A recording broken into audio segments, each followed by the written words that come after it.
Щонайменше 400 мирних мешканців Бучі убито московитами. Правоохоронці оглядають підвали та будинки і знаходять нові й нові тіла закатованих та невинно вбитих.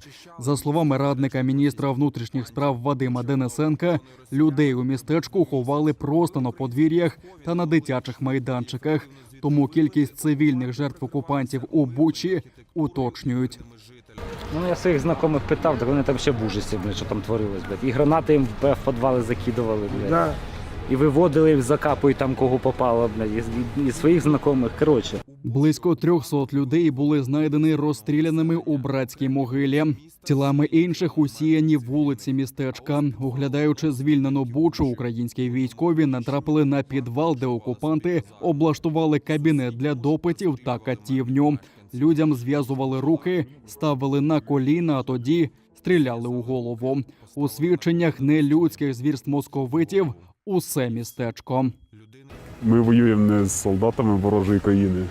Ми воюємо просто з цикливими шакалами, які не вірять ні в Бога, ні в чорта, які зі Збройними силами тягатись не можуть.